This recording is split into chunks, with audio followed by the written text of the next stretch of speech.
आठों सिद्धियां मिले, है ना, आठों सिद्धि मिले और 9 तरह की निधि मिले, आपका जीवन सुखमय हो, प्रसन्नमय रहे। ठीक है, चलिए। तो आज जो मेरा टॉपिक है थोड़ा ये कि यौगिक principle of management of stress and it's consequences, इनके प्रभाव, जो मैंने इसको थोड़ा पिछले इसमें बता रखा है कि योग में हम क्या कर सकते हैं। षटकर्म करेंगे, षटकर्म करने से शारीरिक जो होती है गंदगी दूर होगी, आंतरिक। आसन करेंगे, आसन करने से भाई जो तकलीफें होती है, जो द्वंद्व होते हैं, वो नाश होते हैं। और आसन जो होते हैं शरीर संवर्धात्मक भी होते हैं, बैलेंस वाले भी होते हैं और ध्यानात्मक भी होते हैं। ठीक है ना, जैसे आसनों का वर्गीकरण होता है। तो शरीर संवर्धात्मक का मतलब कौन से आसन जो शरीर की स्थिति को सुधारे। मैम कौन सी यूनिट का कौन सा टॉपिक है ये है हमारा हर यूनिट का? यूनिट 4। ओके, यूनिट 4 का जो सब वो है यूनिट है यौगिक management of stress and it's consequences, इसका 1.43। ये थोड़ा मैंने पिछली बार भी करवा दिया था, लेकिन एक बार फिर से बता रही। यौगिक principle of the management of stress and it's consequences, ये वाला है, मिला 4.13 का। 4.13 जी मैम, मिल गया। है हाँ, तो सबसे पहले मैंने कहा षटकर्म कर, जैसे कि जो डेली रूटीन में करते हो आप, षटकर्म करते हैं। षटकर्म से क्या होता है, शरीर के जो आंतरिक दोष होते हैं दूर होते हैं। दोषों के दूर होने से क्या होता है, मन में एकाग्रता आती है। कहते हैं ना कि जो व्यवहार होते हैं वात पित्त कफ के कारण बनते हैं। जो मन में जो कहते हैं ना, पित्त प्रधान का मन कैसा होता है, शरीर कैसा होता है, कफ प्रधान का क्या होता है, और वात प्रधान का क्या होता है। तो मन में जो अलग अलग तरह की, जैसे पित्त प्रधान जो होता है हाइपर होता है, रजोगुण प्रकृति होता है। कफ वाला होता है थोड़ा तमो वाला होता है, मतलब खाने पीने का शौकीन होता है, लग्जरियस मन, मतलब पाना चाहता, लालसा रहती है। वात वाला चलायमान होता है। तो इस तरह से ये बात पित्त करके दोषों को सम स्थिति में लाता है। ठीक है ना। तो आसन जो होते हैं 3 प्रकार के होते हैं, शरीर समर्थात्मक, संतुलात्मक और ध्यानात्मक। देखो, तो शरीर सबसे पहले जो ध्यानात्मक आसन, सॉरी शरीर समर्थात्मक होते हैं, शरीर में स्थिति को सुधारते हैं। जैसे आप फॉर एन एग्जाम्पल मत्स्येंद्र आसन करते हैं या वक्र आसन करते हैं, तो शरीर में स्थिति को सुधारते हैं, कि शरीर के अंदर जो दोष होते हैं उन दोषों को दूर करता है। एग्जाम्पल बता रही हूँ। अगर आप उष्टासन टाइप का करते हैं तो जिनके कमर में पीठ में हम्प बना रहता है, कुबर रहता है, वो स्थिति सही रहती है। ठीक है। ताड़ासन करने से क्या होता है, जो पीठ होता है एकदम सीधा रहता है। ठीक है ना, तो ये चीज बताते हैं। तो ये शरीर को सही करने के लिए होते हैं। ये मैं एग्जाम्पल बता रही हूँ। जैसे ताड़ासन करते हैं ना, एकदम बॉडी एकदम सीधी इरेक्ट पोज में आती है। तो ये कमर को, जिनकी कमर में हल्का सा जो होता है ना, हल्का सा बैंड होता है, जो आगे झुक के चलते हैं, तो उनके सारा मसल्स वैसे डेवलप हो जाती है। तो ये ऐसी स्थिति में ऐसे आसन करेंगे तो हमारे शरीर की जो मसल्स की स्थिति है सही होगी, तो सुधारने वाली थी। फॉरवर्ड बेंडिंग वाले करेंगे तो कहते हैं पेट को दबाएगा, जिससे जो एक्सेस फैट होता है पेट का वो हटेगा। ठीक है, तो ये चीज आते हैं। ओके, अब आता है बैलेंस वाले। बैलेंस वाले कब होंगे, जब आपकी शरीर की स्थिति सुधरेगी। अब बैलेंस करने वाले, जैसे आप ताड़ासन करते हो, त्रियक ताड़ासन करते हो बहुत, उसमें फिर आप करते हो जैसे वकासन करते हो, मयूरासन करते हो, तो देखते हो कि आप बैलेंस, यानी कि जब शरीर आपका जो मन होता है शरीर और के साथ स्थिर हो जाता है, यानी कि शरीर और मन का बैलेंस हो जाना, यानी जहां शरीर है मन भी वहां एकाग्र हो जाता है, तब शरीर में बैलेंस होने लगता है। तो ये क्या दिखाता है कि प्रेजेंट को जियो। जैसे अगर आपने वकासन किया होगा और दाएं बाएं ध्यान किया तो एकदम से आप डिसबैलेंस हो जाते हैं। क्यों टीना जी, ऐसा होता है ना, अगर शीर्षासन किया आपने दाएं बाएं ध्यान दिया, डिसबैलेंस हो गया। मीन्स व्हाट, जहां तन है वहीं आपका मन है, यानी प्रेजेंट को जिए। जो व्यक्ति प्रेजेंट को जीता है तो उसका रिजल्ट भी अच्छा रहता है, तो वो तनाव मुक्त रहता है। ठीक है, तो कार्य सही होगा, तो फोकस रहेगा। मतलब कहने का मतलब आप जो भी कार्य करेंगे वो सही होगा। क्लियर। फिर आता ध्यानात्मक। जब तक आपका मन स्थिर नहीं होगा, तन और मन में बैलेंस नहीं बनेगा, दोनों एक साथ नहीं जुड़ेंगे, तब तक आपका ध्यान नहीं लगेगा। जैसे पद्मासन हो गया, स्वस्तिक आसन हो गया, तो ये क्या करता है, ये आपके जो पहले शरीर समर्थात्मक के द्वारा तो शरीर के दोष दूर हो गए, फिर बैलेंस बनने लगा, क्योंकि तन और मन में बॉन्ड हो गया। फिर धीरे धीरे ध्यानात्मक, मतलब जो चीज आप कर रहे हो, जिस चीज का आप ध्यान कर रहे हो, जो चीज आपने धारणा बना ली, उसमें पहले चीज को धारण कर रहे हो, और फिर जब वो धारणा लंबे समय तक होती रहे तो उसको हम मेडिटेशन यानी कि ध्यान कहते हैं। तो ध्यान के लिए आपके आसन बता रहे हैं, पद्मासन, स्वस्तिक आसन, सिद्धासन। ठीक है, तो ये चीज में आता है। क्लियर। अब आते ही तो आसनों के द्वारा भी हम क्या कहते हैं, मन को एकाग्र करते हैं, मन को एक जगह स्थिर करते हैं, जिससे मन में कोई विकृतियां न आए, यानी मन बाहर की तरफ ना जाए, जिससे इंद्रिय विषयों से संपर्क ना करे। अब आता है हमारे जैसे मुद्रा एवं बंद। मुद्रा बंद भी क्या है, इसमें आसन और प्राणायाम का मिला जुला असर होता है। तो इसमें भी क्या होता है, शरीर की स्थिति एक जगह रहती है, कोई मूवमेंट नहीं होता। इसमें भी प्राणायाम के द्वारा मन को साधा जाता है और आसनों के द्वारा शरीर की स्थिति को मजबूत किया जाता है, मसल्स को, जिसे कहते हैं ना, हमारी शरीर के अंगों की कार्य क्षमता को बढ़ाते हैं। तो जब मन स्थिर कब होगा, जब शरीर के जो हमारे अंग होंगे वो सही ढंग से कार्य करेंगे, उसमें कोई तनाव नहीं होगा, कोई खिंचाव नहीं होगा। एक तो तनाव खिंचाव बाहर होता है मन के द्वारा, शरीर के द्वारा। तो जब वो शरीर में जो तान होता, तनाव होता है, शांत हो जाएगा, तो मन भी शांत होने लगेगा। तो ये भी क्या बताता है, ये भी मेडिटेशन, मतलब हम कहते हैं ना, एकाग्रता को बढ़ाता है, मन को स्थिर रखता है। ठीक है, तो ये भी क्या कहता है, और जब मन स्थिर होगा, तन और मन स्थिर होगा, तो भी क्या होता है, विपरीत परिस्थितियां में व्यक्ति विचलित नहीं होता। जैसे मैंने कहा था, यानी मन के एक जगह रहने से जो सिचुएशन आती है उसको व्यक्ति टैकल कर सकता है। तो मुद्रा एवं बंद, प्राणायाम और आसन का मिला जुला प्रभाव है।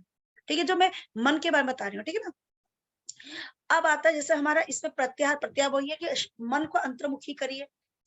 ठीक है, तो सॉरी, एक चीज मैं बता दूं, इस समय मैंने मतलब एक सीक्वेंस से नहीं बता रही हूँ, मैं आगे पीछे बता रही हूँ थोड़ा। जैसे मैंने गहरन संहिता का ले लिया, ठीक है, थोड़ा मैंने उसका ले लिया आपका योग, सॉरी, योग प्रदीपिका का ले लिया, अष्टांग का भी ले लिया, सब मिक्स। ठीक है, तो इसलिए सीक्वेंस नहीं है। तो अब अगर हम क्या कहते हैं कि अगर हम प्रत्याहार का मतलब क्या होता है, मैम, जी, तो हम इसको मतलब एक तरीके से, जैसे ये स्ट्रेस है, हम इसमें तो अष्टांग योग डाल सकते हैं, यम नियम आसन, मतलब अष्टांग सीक्वेंस में भी डाल सकते हैं ना। अष्टांग योग का तो अलग से वर्णन है, तो उसको सीक्वेंस में चलेंगे। मैं योगिक प्रैक्टिस में कर रही हूँ, ओके, ठीक है ना। ठीक है ना। ये योगिक अब देख, प्रैक्टिस, ओके। हाँ, योगिक प्रैक्टिस में ये भी है, मन को स्थिर करने के लिए। मन कई कारण से, देखिए देखिए, अभी पहले इसको निपटाती हूँ, फिर मैं आगे आती हूँ, ठीक है ना। तो जैसे प्रत्याहार, प्रत्याहार में भी क्या होता है कि मन एकाग्र किया जाता है, यानी कि अपने हार्ट बीट को सुनिए। तो उसमें क्या होता है, मन अंतर्मुखी होने लगता है। मन के अंतर्मुखी होने से इंद्रियां भी अंतर्मुखी होने लगती है। तो ठीक है, यानी कि बाहर जो सांसारिकता से वो हट जाता है। ओके, अब आता प्राणायाम, मन को साधने की प्रक्रिया है।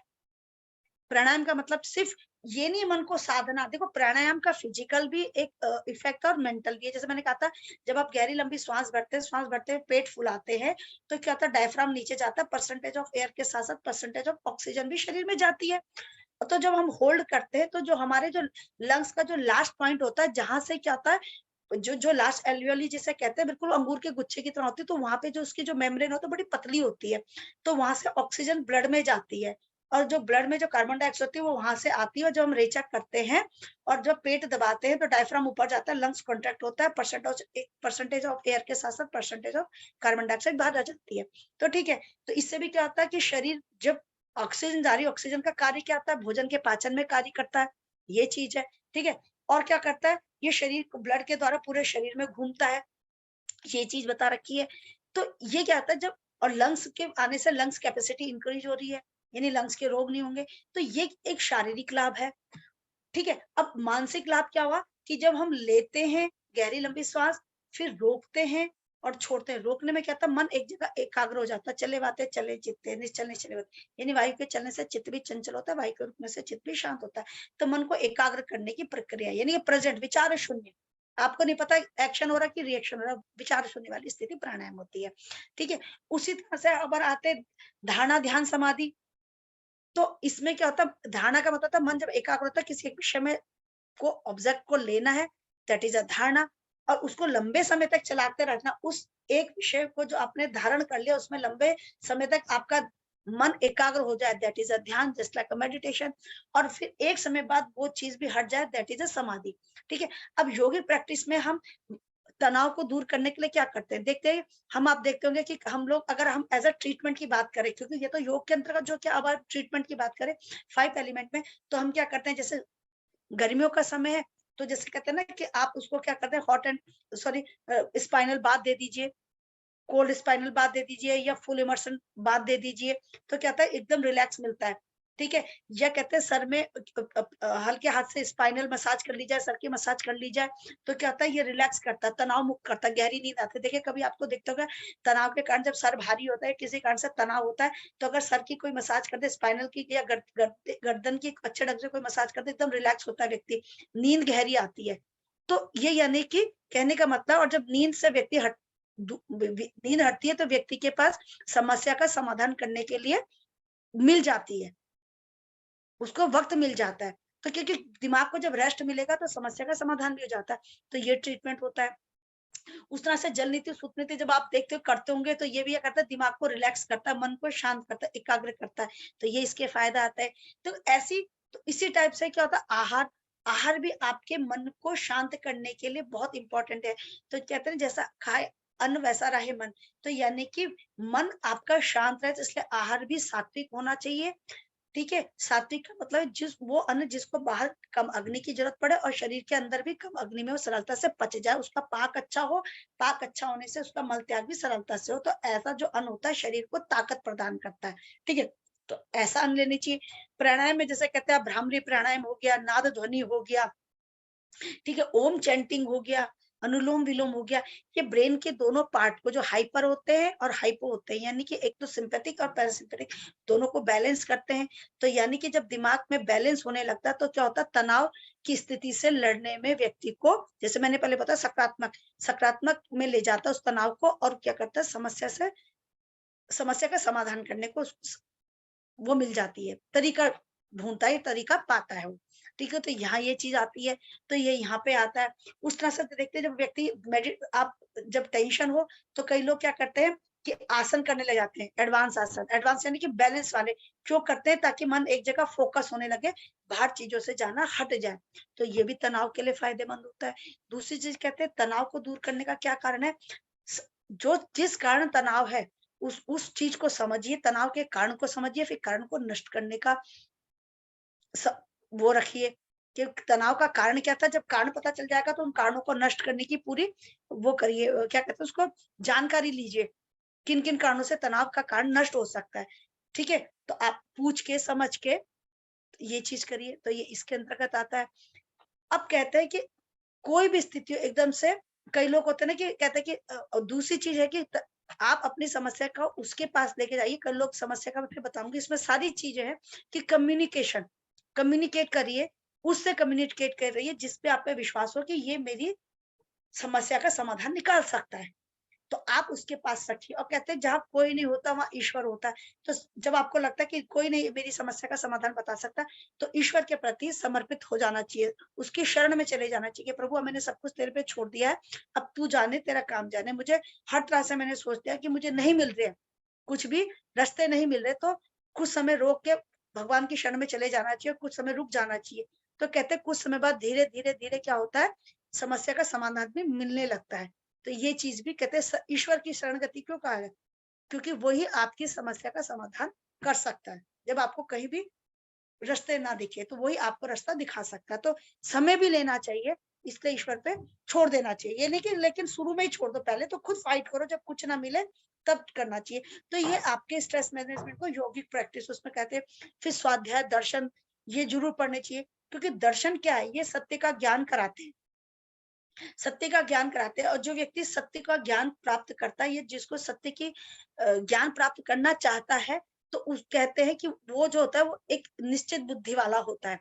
और जिसकी बुद्धि निश्चित होती है तो कहीं ना कहीं क्या होता है, वो कहते हैं ना आर्टिफिशियल लाइफ उनसे दूर होता है। और सत्य, उसे पता है कि जो सत्य के रास्ते पे जाता है तो उसकी लाइफ में कुछ ना कुछ कष्ट तो होते ही होते हैं, वो उसको एक्सेप्ट करता है। और लेकिन वो जो कष्ट होते हैं उसके ऊपर हावी नहीं होते। ठीक है, तो कई कारणों से तनाव होता है, परिवार को लेके, कार्य को लेके, हर क्षेत्र में। तो ये जिन्होंने बता रखा कि ये करने चाहिए इन चीजों से, तो ये बता रखा है। ओके, अब मैं बताती हूँ एज अ ट्रीटमेंट में। फिर ये तो जो हमारा नेचुरोपैथ का ट्रीटमेंट था एंड योग के हिसाब से हमने जो बताया था ये था। अब अष्टांग योग के हिसाब से जो है, ठीक है ना, जैसे हमने कहा था मेंटल हेल्थ कैसे प्राप्त करेंगे, मेंटल हेल्थ के लिए क्या है, सही को सही समझना, गलत को गलत समझना, कम्युनिकेट करना, और जैसे भी स्थिति हो उस स्थिति में अपने तन और मन में अपना बैलेंस बना के रखना, एकदम से गुस्सा ना हो जाना, हाइपर नहीं होना, शांत रहना। क्योंकि आग वहीं लगती है जब भूसा होता है। अगर दिमाग में बहुत जल्दी गुस्सा आ रहा है तो मेरा तो ये मानना है कि जरूर दिमाग में भूसा ही भरा हुआ है, ठीक है, क्योंकि भूसा होता है वहां पे आग लगती ही लगती है। तो ये सोच के रखिए, इससे दिमाग शांत रखिए और शरीर को भी शांत रखिए। जहाँ शांत दिमाग होगा तो सजेशन मिलने लग जाएंगे। तो विपरीत परिस्थितियों कैसे भी होता ना, मन के बीच में बैलेंस बना के रखना चाहिए, शांत रखना चाहिए। तो ये चीज है, ठीक है। हाँ, जो चीज मिलती है तो ठीक, नहीं मिलती तो इसके पीछे भी कुछ ना कुछ कारण होगा, ठीक है। वो आपके लिए भले के लिए नहीं मिली। जैसे देखिए, कहते हैं ना कि हम लोग कई ऐसी चीजों को ना पाकर दुखी हो जाते हैं जो हमारे लिए जरूरी नहीं थी। तो अगर जरूरी नहीं थी तो इसलिए ईश्वर ने हमें नहीं दी, या जरूरी थी तो हमने इतनी मेहनत करी तो क्यों नहीं मिली, तो ये हमारे किए हुए कर्म है, तो उसको एक्सेप्ट करना चाहिए। ये हमें दर्शन बताता है, ठीक है। जैसे बच्चा अगर कोई ऐसी जहरीली चीज लेता है तो दुकानदार एक दो बार मना कर देगा, उसके बाद वो कह देगा ठीक है ले जा तू, मुझे क्या पड़ी हुई, घर में चूहे मारेगा। बच्चा झूठ बोल देगा कि मुझे घर में, जैसे सपोज कोई जहरीली चीज लेने जा रहा है बच्चा 15 साल का 20 साल का, दुकानदार पे, दुकानदार कहेगा भाई क्यों चाहिए, वो कहेगा नहीं कि मुझे घर में चूहे मारना है, ये मारना, पहले तो मना करेगा, लेकिन जब 3-4 बार बोलेगा दुकानदार का मुझे क्या पड़े, प्रिस्क्रिप्शन वो दो, आपका किस डॉक्टर ने प्रिस्क्राइब किया वो दिखाओ, ये जाओ, मतलब जो भी है घर में। अब घर के तो डॉक्टर कह नहीं सकता कि आपको प्रिस्क्राइब करके दिया कि घर में ही मैं वहां रहता हूँ, कुछ भी बोल सकता है, वो कहीं भी जाके ले सकता है। लेकिन माँ बाप अपने बच्चों को कभी ऐसी चीज नहीं देंगे, चाहे बच्चा कितना भी तकलीफ करे, कितना भी रोए, लेकिन ऐसी चीज नहीं देंगे जो उसके लिए फायदेमंद ना हो, इवन जो उसके लिए नुकसान दे। जैसे आप अपने बच्चों को चाकू कभी नहीं देंगे, चाहे वो कहेंगे मुझे फल काटना है, कुछ भी काटना है, सब्जी काटना, नहीं दोगे तो नहीं दोगे, चाहे बच्चा कितना भी रोए। तो उसी तरह से जो हमें मिलता है अच्छा, जो नहीं मिलता है तो उसमें हम रोते हैं, लेकिन हमारा परमात्मा हमारा परम पिता है, परम, तो वो क्यों नहीं दिया, क्योंकि कहीं ना कहीं उसमें हमारा हित नहीं छुपा है। तो इसलिए उसकी आज्ञा समझनी, जैसे कहते हैं कि जो मिलता अच्छा, जो नहीं मिला तो उसमें परमात्मा की कृपा समझनी चाहिए, उसे एक्सेप्ट कर लेनी चाहिए, ईश्वर के शरण में जाते हुए उसको विश्वास के साथ एक्सेप्ट कर लेना चाहिए, ठीक है। तो उसे कहते हैं प्रभु प्रसाद है, नहीं मिला तो ये भी प्रभु का प्रसाद है। तो ये चीज समझ लेनी चाहिए। तो इससे कहते हैं स्ट्रेस कम होता है, यानी कि मन स्वस्थ रहता है। जब मन स्वस्थ रहेगा तो स्ट्रेस भी हटने लगेगा। अब मैं अष्टांग की बात आती है, अष्टांग योग में देखो यम नियम है। यम आपको पता है, पता है क्या क्या होता है? सबसे पहले अहिंसा, सत्य, अस्तेय, ये व्यक्ति को स्वयं पालन करना चाहिए। जब व्यक्ति स्वयं पालन करते करते इसको समाज की तरफ भी ले जाता है, इसको महाभारत में कहा जाता है। जैसे सत्य बोलना, अच्छा बोलना, यानी इसमें से मेरा ही फायदा हो। सत्य मुझे ऐसा बोलना, भले इसमें मेरा कितना भी तकलीफ हो, मुझे कितना भी कष्ट हो, लेकिन मुझे सत्य बोलना ही बोलना है। तो ये स्वयं व्यक्ति अपने को मतलब करता तो अपने लिए, यानी वो खुद एफर्ट डालता है, लेकिन उसका रिजल्ट धीरे धीरे क्या होता है, समाज में दिखने लगता है। तो सत्य बोलना चाहिए, लेकिन प्रिय बोलना चाहिए समय के हिसाब से। अब फॉर एन एग्जाम्पल कोई डॉक्टर है, पेशेंट बहुत ज्यादा क्रिटिकल में है, तो डॉक्टर ये नहीं कहेगा ना ये तो जाने वाला, क्यों ट्रीटमेंट में पैसा खर्च कर रहे हो। तो यानी कि समय स्थिति को देखते हुए अगर कुछ ऐसा बोलना पड़े जो सामने वाले के लिए घातक ना हो, देखो बटरिंग करने में और समय स्थिति परिस्थिति को देखते हुए झूठ बोलने में अंतर होता है। इस ये चीज आपका इतना सबका लेवल ठीक है, ठीक है। तो ये चीज बोलना, सत्य बोलना चाहिए। तो इसका मैंने एग्जांपल पहले ही बताया था कि राजा की जब उंगली कट गई थी तो उसने कहा मेरी उंगली कट गई, तो उसके मंत्री ने कहा कि ईश्वर जो करता है सही करता है, वो ईश्वर की इच्छा, ईश्वर जो करता है सही करता है। तो राजा को गुस्सा चढ़ गया कि मुझे पैम्पर तो क्या नहीं, उल्टा मुझे उल्टा सीधा बोल गया, उन्होंने उठा के उसे जेल में डाल दिया। तो राजा जैसे शिकार में चला गया तो वहां पे जंगल के लोगों ने उसे पकड़ लिया। जब बलि देने के लिए गए तो देखा इसका तो उंगली कटी हुई है, तो उसे छोड़ दिया। तो वो समझ आ गया कि मंत्री ने बिल्कुल सही कहा था कि ईश्वर जो करता है सही के लिए करता है। तो तुरंत जब छूटा अपने घर राजमहल में आया तो जेल में मंत्री से पूछा कि भाई भाई तूने सही कहा था कि जो ईश्वर करता है सही करता है, अब ये बता तू जेल में गया, जब मैंने तुम्हें जेल में डाला तब भी तुमने कहा कि जो ईश्वर करता है अच्छे के लिए करता है, क्या मतलब हुआ? मैंने कहा भाई साहब नहीं तो तुम मुझे अपने साथ ले जा देते, तुम तो बच जाते, गर्दन मेरी टंग जाती, तो मैं अच्छा वहां जेल में था तो इस कारण मैं भी बच गया। तो यानी कि देखो यहाँ कहने का मतलब उसने सत्य बोला, उस सत्य के कारण उसे जेल हुई, लेकिन वो सत्य से विमुख नहीं हुआ। तो सत्य का फल मिलता है, भले कुछ समय बाद मिलेगा, कुछ समय के लिए सत्य तकलीफ देगा, लेकिन फल मिलता ही मिलता है, ये चीज ध्यान रखिए। ओके, उस तरह से अहिंसा ना करना, अहिंसा का मतलब सिर्फ हाथ से नहीं, शारीरिक वाचिक में अहिंसा, शारीरिक वाचिक मानसिक। तो इससे भी क्या होता है कि जो हमारे जो देखिए हम दूसरे के प्रति दुश्मनी कब होती है, जब हमारे आपस में विचार नहीं मिलते, तब हम एक दूसरे के प्रति हमारे मन में गलत भावना जन्म देती है। तो हमें किसी के प्रति भी बुरे विचार मानसिक रूप से भी नहीं रखने चाहिए, मानसिक अहिंसा का भी पालन करना चाहिए। इसके द्वारा क्या होता है, शारीरिक, वाचिक, मानसिक अहिंसा से जो हमारे चारों ओर का जो वातावरण होता है, उसमें जो दुश्मनी होती है, जो अग्रेशन होता है, वो धीरे धीरे नष्ट होने लगता है। तो कोई हमारा ऐसा विरोधी नहीं होता। जैसे अटल बिहारी वाजपेयी जी का कोई ऐसा विरोधी नहीं था, विरोधी पार्टी भी उनको बहुत अच्छा मानते थे, कलाम साहब थे, क्यों थे, यानी वो अहिंसा का पालन किया उन्होंने, शारीरिक, वाचिक और मानसिक रूप से। तो ऐसे कई एग्जाम्पल है, ठीक है। तो इससे जो दुश्मनी होती है कहीं भी, तो वो चीज नष्ट हो जाती है, यानी कि किसी के प्रति द्वेष, नफरत नहीं रहती। तो ये चीज उन्होंने बता रखी है। अस्ते का मतलब चोरी ना करना, चोरी का मतलब सीधे सामान हाथ से उठाना, किसी की भी चीज को देख के मन में बुरे भाव नहीं लाना चाहिए, यानी कि मेरे पास जो है सफिशिएंट है, अगर जरूरत होती तो ईश्वर देता, नहीं है तो नहीं है। तो जो चीज हमारे पास है उसी को ही हमें अपने जीवन में उसको लेके चलना है आगे, क्योंकि मैंने फिर कहा है, इंसान दुखी इसलिए नहीं कि उसके पास दुख है, इंसान इसलिए दुखी है क्योंकि सामने वाला बड़ा खुश है। अब ये नहीं पता वो तुम्हें जलाने के लिए खुश हो रहा है। तो आप किसी पे फोकस मत करिए, आप अपने अपने घर पे अपने कर्म में फोकस करिए। तो ये चुनौती है, यानी किसी भी जो चीज आपके पास है सफिशिएंट है, और जो चीज पाना चाहते हो उसके लिए आप कार्य करिए, ठीक है। यानी अस्ते, यानी कि ऐसा कार्य करिए जिसको ना तो आप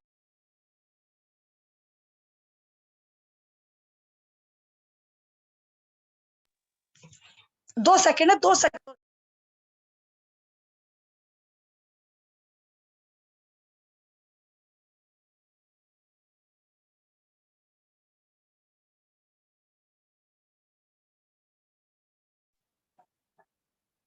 तो अस्ते में ये होता है चोरी ना करना। तो ये इसका मेन है कि हमारे पास जो है हम उसी में सेटिस्फाइड रहे, खुश रहें। तो जब हम अस्तेय का पालन करते हैं तो हमारे पास कितनी भी विकट परिस्थितियां होती है, कुछ भी अभाव होता है, लेकिन समय आने पे वो अभाव दूर हो जाता है। तो ये चीज समझ लीजिए, क्लियर। अब आता है अपरिग्रह, यानी कि जरूरत से ज्यादा कलेक्ट ना करना। कई लोगों को बहुत ज्यादा कलेक्ट करने की आदत होती है, तो वो क्या करता है, घर को गोदाम बना लेता है। तो जितना है आपके पास वही चीज अस्तेय कौन करेगा, जिसमें परिग्रह की आदत होगी। तो जिसमें अपरिग्रह की आदत होगी तो अस्तेय का पालन करेगा, ठीक। तो ये चीज है, यानी जरूरत से ज्यादा कलेक्ट नहीं करना। हमारे पास जो है जितना है उसमें हम खुश रहें, ठीक है, उसमें संतोष भाव से रहें। जो दुनिया में गरीब वो नहीं जिसके पास कुछ नहीं है, दुनिया में सबसे बड़ा गरीब वो है जिसकी इच्छा अनंत है। राजा किसे, राजा वो नहीं होता कि जो सोने के ढेर में बैठा हुआ है, जिसके सर पे क्राउन है, उसकी प्रजा है। राजा का कार्य होता है अपनी जो लोगों के दुखों को दूर करना, और भिखारी का काम होता है भीख मांगना, ठीक है। तो आज की डेट में राजा किसे कहते हैं, आप देखते हो कोई सड़क में बैठा हुआ सब्जी बेच रहा है, छोटी सी दुकान है ये सड़क किनारे, जब कागज बिछा के बेच रहा है, लेकिन उसके पास कोई जानवर आ जाता है, ठीक है, तो वो क्या करता है, अपने हिस्से की रोटी उसे देता है। वो राजा है, राजा का कार्य क्या होता है, यानी सामने वाले के दुख को दूर करना। और भिखारी का काम क्या होता है, मांगते रहना, मांगते रहना। तो ऐसे हमारे समाज में कई, हमें वो राजा वाली क्वालिटी, वो पावर प्राप्त करनी चाहिए, ठीक है। तो हमारे पास जो है सफिशिएंट है, और हम उसमें से भी दूसरे का भला कर सकते हैं, ये चीज हमेशा ध्यान रखनी चाहिए। जरूरत से ज्यादा कलेक्ट करने की जरूरत नहीं है, किसी को देने के लिए धन की जरूरत नहीं होती, ठीक है ना। तो आप कई तरह से उसकी मदद कर सकते हैं, तो ये चीज भी ध्यान रखिएगा। तो अब यार,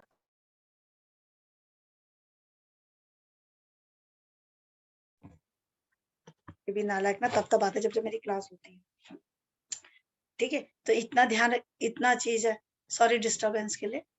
अब आता है ब्रह्मचर्य, मैंने फिर बताया ब्रह्म का आचरण करना, ब्रह्मचर्य और सेलिबेसी क्या होता है, शरीर की लाश धातु को शरीर में धारण करना। तो ये जब व्यक्ति कहते हैं ना, ये जब व्यक्ति इसका पालन करता है तो वो कब करेगा, उसमें जो उसके जो अंतःकरण जो होते हैं उसके शुद्ध होते हैं, मन बुद्धि चित्त कहते हैं ना, इसमें शुद्धि होती है, इसमें सुधार आने लगता है। अगर ये नहीं आएगा, तो जब ये चीज आप नहीं अपनाओगे, तो आपका जो मन होगा स्थिर नहीं होगा, आपके जो मानसिक स्थिरता प्राप्त नहीं कर पाओगे, जो द्वेष जो द्वंद होते हैं वो नष्ट नहीं हो पाएंगे। फिर आता है नियम, नियम आपको पता है, शौच, संतोष, तप, स्वाध्याय, ईश्वर प्राणिधान। अगर शौच संतोष की बात करें, सेटिस्फाइड होना जो है सफिशिएंट है, ठीक है ना। कई लोग जैसे पक्षी देखते होंगे, वो कुछ जोड़ते नहीं, जितना खा लिया खा लिया, अगले दिन की अगले दिन देखी जाए ना, वो लेके जाते हैं। लेकिन मनुष्य क्या, वो जोड़ता है और भविष्य के लिए, आगे तक के लिए जोड़ता है, ठीक है ना, इसलिए वो दुखी रहता है। पक्षी कभी दुखी नहीं रहते, क्योंकि प्रेजेंट में जीते हैं। तो इसे कहते हैं संतोष रखना, ठीक है ना, जितना मिल गया उसमें खुश रहना। शौच का मतलब होता है शुद्धि करना, शारीरिक, वाचिक, मानसिक, किसी के प्रति गलत विचार न तन से, न मन में, न वचन में। तो ये चीज, तो ये आपके क्या होता है, ये इस चीज के द्वारा अब उस तरह से जो ये चीज बताते हैं, ये आपको मन के जो होते हैं जो द्वेष होते हैं, जो द्वंद होते हैं, जो विकार होते हैं, उनको नष्ट करते हैं। क्योंकि जब तक आपके मन से ये विकार नष्ट नहीं होंगे, तब तक आप मानसिक स्वास्थ्य को प्राप्त नहीं कर पाएंगे। अब तब स्वाध्याय ईश्वर प्राणिधान, तब का मतलब होता है हर विपरीत परिस्थिति में शांत भाव से रहना, यानी तन और मन में सामंजस्य बिठा के शांत भाव से रहना, सम भाव से रहना। तो इसको कहते हैं तप। तो ये भी कब होगा, जब आपका मन एकाग्र होगा, मन शांत होगा, तो इसे तप कहते हैं, ठीक है। इसलिए जो बड़े बड़े योगी थे वो तप करते थे, यानी कि ठंड में बिल्कुल गंगा के अंदर जाके ध्यान लगाते थे, या वो करते थे, ईश्वर का ध्यान करते थे, और गर्मी में आग के बीचों बीच, यानी विपरीत परिस्थिति में। तो उससे क्या होता है कि देखो तप का मतलब होता है तपाना, यानी कष्ट सहन करना, ठीक है। अब सर्दियों में अगर आप पानी में करोगे, और गर्मियों में आग के बीचों बीच क्या करोगे, ताप होगा। तो ताप से क्या होगा कि जो आलस नहीं आएगा, पहली चीज तो आलस नहीं आता। कई लोग होते हैं जब एग्जाम होते हैं ना, तो पंखे वंखे बंद कर लेते हैं, खूब गर्मी की, क्यों, जब गर्मी हो रही तो नींद नहीं आएगी, जब नींद नहीं आएगी तो बंदे को पढ़ना पड़ेगा। जो तो तप होता है, ये आपके शरीर को, तन और मन को स्ट्रांग बनाता है, हर स्थिति में, हर स्थिति में सम रहने के लिए, हर स्थिति को फेस करने के लिए। तो ये चीज बता रखा है इन्होंने। अब देखते हैं तप स्वाध्याय ईश्वर प्राणिधन क्रिया योग है, यानी कि ईश्वर के प्रति समर्पित होना। ईश्वर हर जगह पाए, हर जगह है ईश्वर, कोई ऐसी जगह नहीं जहाँ ईश्वर ना हो। और जहाँ अपने,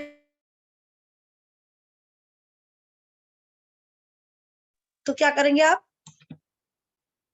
तो बुद्धि हर जगह जाएगी, अपने समर्पित कर दे, यानी कि आपका ज्ञान का स्तर हर जगह फैल जाएगा। तो ये चीज उन्हें बता रखी है। फिर आता है यम नियम आसन, स्थिर सुखम आसन, यानी कि स्थिरता भी हो आसन में और सुख भी हो। तो ये कब होगा, जब आपके मन के विकार और तन के विकार नष्ट हो जाएंगे, ठीक है, तब आप किसी भी स्थिति में आराम से सुख के साथ बैठ सकते हैं। तो इसलिए अभी मैंने क्या कहा था कि कई लोग जब उनको परेशानियां होती है तो क्या कर लेने लग जाते हैं, किसमें बैठ जाते करते, आसन करने लग जाते हैं। कौन से आसन, थोड़े एडवांस आसन, बैलेंस वाले आसन, ताकि मन दाएं बाएं के भटकाव से हट जाए और एक जगह स्थिर हो जाए। तो मैं इस टाइप से भी आता आसन, स्थिर सुखम आसन। और आसन करने से जो द्वंद होते हैं, ठीक है ना, गर्मी सर्दी भूख प्यास, ठीक है ना, तो ये द्वंद भी नष्ट हो जाते हैं। यानी कि हर स्थिति को संभालने में, हर स्थिति में संभलने की ये प्रक्रिया बताता है आसन। क्लियर, ये चीज आता है। प्राणायाम, जैसे मैंने बताया, प्राणायाम क्या होता है, अकॉर्डिंग टू अष्टांग योग, बाह्य होता है, आंतरिक होता है। बाह्य अभ्यंतर यानी आप जिसमें कुंभक, जैसे आपने बाह्य अभ्यंतर है ना, आपने श्वास छोड़ी और कुंभक लगा दिया तो बाह्य हो गया। श्वास लेके होल्ड किया तो अभ्यंतर हो गया। बाह्य अभ्यंतर विषय छवि, यानी आपको नहीं पता कि आपने सांस छोड़ते हुए कुंभक लगाया कि सांस लेते हुए कुंभक लगाया। स्तंभ वृत्ति, यानी कि जब आपका बाह्य अभ्यंतर विषय छवि इतना स्थित हो जाए तो आप अपने आप ही सिद्ध हो जाए, तो प्राणायाम, ये स्तंभ वृत्ति। अब कहते हैं इसमें क्या होता है, प्राणायाम का उद्देश्य क्या होता है, मन को एकाग्र करना, मन को साधने की प्रक्रिया। जिस व्यक्ति का मन व्यक्ति के कंट्रोल में, व्यक्ति के नियंत्रण में है, तो व्यक्ति को कोई भी नहीं हरा सकता। कहते हैं ना, मन के जीते जीते है, मन के हारे हार, यानी मन का स्वामी खुद वो बन जाता है बुद्धि, क्योंकि मुझे अपने आप कंट्रोल करना। तो जब मन एकाग्र होने लगता है तो इंद्रियां भी विषयों से टूट हटके शांत हो जाती है। तो मन को साधने की प्रक्रिया है।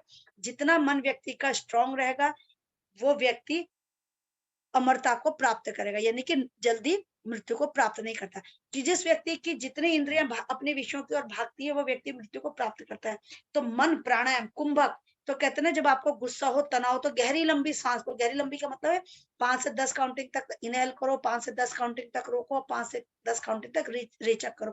यानी जब आप होल्ड करते हो तो मन भी एकाग्र होता है। तो ये चीज बता रखी है, मन को एकाग्र करने की प्रक्रिया। जब मन का एकाग्र होने से क्या होता है, तनाव मुक्त होता है, ठीक है। अब दूसरा आता है प्रत्याहार, वही मन को अंतर्मुखी करना। अब तुमने मन को तो रोका है ना, एकाग्र किया, मन को अंतर्मुखी करिए, अंतर की तरफ करिए। तो जैसे फॉर एन एग्जांपल में कहते हैं, आप रात को सोते हो अपनी हार्ट बीट सुनिए, या अपनी हर ध्यान अपनी आती सांस और जाती सांस पे काउंट करिए। तो आप देखेंगे धीरे धीरे, कई लोग कहते हैं हमें पता ही नहीं हमने कितनी काउंटिंग करी और हमें नींद आ गई। यानी मन एक जगह एकाग्र हो जाता है, अंतर्मुखी होता है। अगर आप हार्ट बीट सुनोगे तो आपके कान एकदम तेज हो जाएंगे, और इंद्रियां सुप्त अवस्था में चली जाएंगी, क्योंकि कान का संबंध क्या, हार्ट बीट सुनने से। तो मन जब हार्ट बीट सुनने में लगता है तो कान भी वहीं एक्टिव हो जाते हैं, उसी जगह मन जिस इंद्रिय के साथ जुड़ता है उसी इंद्रिय के साथ कार्य कराता है और उनको छोड़ देता है। तो बाकी जो 4 इंद्रियां वो सुप्त अवस्था में चली जाएंगी। तो आप देखेंगे एक समय बाद आपको हार्ट बीट सुनाई देने लगेगी और मन एक जगह एकाग्र होने से इतनी गहरी नींद कब आती है आपको खुद नहीं पता चलता। उस समय कोई भी सपने नहीं आते, क्योंकि मन शांत हो जाता है। जब मन शांत हो गया तो सपने आने बंद हो जाते हैं, क्योंकि पहले ऑलरेडी और इंद्रियां सुसुप्त अवस्था में चलेगी, यानी शांत हो गई। तो जब मन शांत हो गया तो इंद्रियां शांत हो गई, तो सपना नहीं आता। तो इसे कहते हैं। तो प्रत्याहार में यही कहा जाता है, मन को अंतर्मुख किया जाता है। इसके मैंने एग्जाम्पल ये बताया कि आपने सोते अपनी हार्ट बीट सुनी है, ठीक है, ये चीज आता है। फिर धारणा का मतलब होता है कॉन्सेंट्रेशन। किसी भी एक चीज को धारण कर लीजिए, ठीक है। जैसे आप मार्केट जाते हो तो आप 4-5 चीजों में से डिस्प्ले होती है, तो किसी एक चीज को धारण करते हो, तो किसी एक चीज को आपको धारण करना है, ठीक है, यानी कि कॉन्सेंट्रेट करना है। अब उस चीज वो कभी आ रही है कभी जा रही है, आपके मन की आंखों से वो आ रही है और जा रही है। और जब उसमें आप लंबे समय तक एकाग्र होने लग जाए, आधा घंटा 1 घंटा, ठीक है, तो उसे कहते हैं मेडिटेशन। यानी कि जब धारणा की स्थिति इतनी गहरी हो जाए कि अब उस जो आपने धारण कर रखा है वो आपके मानस पटल से हट ही नहीं रही है, तो वो स्थिति हो जाती है ध्यान की। इस अवस्था में भी क्या हो जाता है, ध्यान की अवस्था क्या कहते हैं, इसमें मन एकाग्र होने लगता है। मन जब एक अंतर्मुखी है, शांत है, ठीक है, एक जगह स्थिर है, तो इंद्रियां भी शांत हो जाती है। जो चीज अब ये अगर हम कहते हैं, अब अपने आज्ञा चक्र में क्या कर रहे हैं, अपने गुरु को देख रहे हैं, तो आंखें, आपकी आंखें ही एक्टिव रहेगी, ठीक है। आंख कहते हैं ना, मन रूपी आंखों से उसको देखेंगे, बाकी 4 इंद्रियां सुप्त हो गई। अगर आप गुरु के शब्दों को सुन रहे हैं तो आपके कान एक्टिव होंगे, वही ध्वनि आपको सुनाई देगी। बाकी चारों कान एक्टिव होंगे, बाकी 4 जो होती है इंद्रिय शांत हो जाएगी, ठीक है। तो ये चीज उन्होंने बता रखा, ध्यान में मन इतना गहरा हो जाता है कि जिस इंद्रिय उसके साथ जुड़ती है वही कार्य कराता है। अब आता है समाधि यानी निर्लिप्त। एक स्थिति ऐसी आती है कि मन विचार शून्य हो जाता है, कुछ भी विचार नहीं आते, तो वो अभाव की स्थिति होती है। यानी कि कहते हैं कि आत्मा अपने स्वरूप में स्थित हो जाती है। जैसे कई लोग कहते हैं आत्मा क्या होती है, अचेतन होती है। आत्मा में चेतना कब आती है, जब आत्मा का संबंध शरीर मन इंद्रियों से होता है, अथरवाइज आत्मा अचेतन है। तो यहाँ ये चीज है कि निर्लिप्त यानी बिना विचारों वाली, अभाव, वहां कोई भाव नहीं रहता, ना सुख का भाव ना दुख का भाव। तो इसके द्वारा भी व्यक्ति जो होता है ना, अष्टांग योग को अपना के तनाव मुक्त जीवन यापन कर सकता है। क्लियर। देखिए अब जैसे कई जैन के अगर हम बात कर रहे हैं, कई कहते हैं कि आत्मा में चेतना आती है, कई लोग कहते हैं आत्मा का संबंध जब शरीर मन इंद्रियों से होता है तब आत्मा में चेतना आती है, अदरवाइज आत्मा अचेतन होती है। तो निर्लिप्त जैसे बिना सपने की नींद होती है, तो उस समय आपको ना अच्छा लगता है ना आपको बुरा लगता है, अभाव की स्थिति, यानी उस समय कोई भाव नहीं है। तो समाधि भी एक ऐसी स्थिति है, लेकिन जागृत अवस्था में विचार शून्य होते हुए, कि उस समय कोई भाव नहीं होता, ना सुख का भाव ना दुख का भाव। तो ऐसा ही भाव जिस व्यक्ति के मन में रहेगा कार्य करते हुए, तो वो क्या रहेगा, तनाव मुक्त जीवन का यापन करेगा, ठीक है, ये चीज आता है। अगर अब आते हैं हम अगर श्रीमद् भगवद गीता के अनुसार, तो देखिए भगवद गीता के अनुसार सबसे पहली बात है, जैसे मैंने पहले भी कहा था कि शरीर की एक लिमिटेशन होती है। जैसे शरीर है, अगर जैसे दीप मुझे दिख रही है टीना, टीना अगर थोड़ा पीछे जाए तो अपने कबड़ को छू सकती है, थोड़ा और पीछे जाए अपने डोर को छू सकती है, इनकी शरीर वहां तक जा सकता है जो आपके अगल बगल में। क्लियर। मन कहाँ जा सकता है, हाँ टीना जी, है, मैम मन तो यूरोप भी जा सकता है, 1 सेकंड भी लेकिन नहीं लगेगी उसको वहां तक जाने में। हाँ, लेकिन मन वहीं कहीं भी जाएगा जा जो सकता है मतलब। जानता है, जिस चीज को जानता है, ऐसी जगह नहीं जाएगा। आपका मन मेरे गांव नहीं जाएगा, क्योंकि आपका मन मेरे गांव को जानता ही नहीं। हाँ, जिस चीज को देखा है वही। यूरोप को नहीं देखा है, जिसको जानता है, सिर्फ देखना ही नहीं होता है, जिसके बारे में वो नहीं मैम, जानता है, तो जिसके बारे में सुना सुना है या जानता है वहां पे। एग्जैक्टली, ठीक है ना। तो उस वहां तक जा सकता है, उसकी भी एक लिमिटेशन है। एक जैसे मैंने कहा कि नहीं जी मन हर जगह जा सकता है, तो नहीं, मन हर जगह नहीं जाएगा। मन वहां जाएगा जहां वो जिसको जानता है, जिसको नहीं जानता वहां वो नहीं जाएगा, नहीं जाएगा। ठीक है ना। लेकिन बुद्धि हर जगह जा सकती है, हर जगह जा सकती है, लेकिन कैसे जाएगी, क्योंकि बुद्धि को किसने पकड़ रखा है, मन ने। बुद्धि को किसने पकड़ रखा है, मन ने। मन लेकिन बुद्धि हर जगह जा सकती है। जा और ईश्वर कहाँ जा सकता है, ईश्वर कहाँ है, ईश्वर हर जगह है। कण कण में। ईश्वर एग्जैक्टली, हर जगह है, हर हर कण जगह में, हर जगह, हर जगह इसीलिए है। अपनी बुद्धि को जो योगी जन होते हैं, ज्ञानी होते हैं, बड़े बड़े साइंटिस्ट भी, उन्होंने अपनी बुद्धि कहाँ समर्पित कर दी? ईश्वर को हाँ, और ईश्वर कहाँ है? हर हर जगह। जगह। इसलिए बुद्धि वो हर चीज का बुद्धि ज्ञान हर प्राप्त कर जगह ले, जा सकती है। हर ठीक जगह है, जा लेकिन सकती वो है। जा नहीं रही, तो उसको किसने पकड़ लिया? मन ने। मन ने। मन वहीं जाएगा जो उसको जानता है, लेकिन बुद्धि हर जगह जा सकती है, लेकिन बुद्धि का क्या है? पकड़े हुए पैर, किसने? मन ने। तो कहते हैं इसलिए अपनी बुद्धि को किसके ऊपर समर्पित कर दे? ईश्वर के ईश्वर प्रति को। समर्पित कर दे। फिर तुझे जो ज्ञान की प्राप्ति होगी उसकी कृपा से, वो अनंत ज्ञान है। इसलिए देखिए जितने बड़े बड़े साइंटिस्ट हुए, वो सब कहीं ना कहीं ईश्वर के प्रति समर्पित थे। समझ रहे हो? ये चीज है। तो ज्ञान के लिए इसका मतलब ईश्वर के प्रति समर्पण होना बहुत जरूरी है।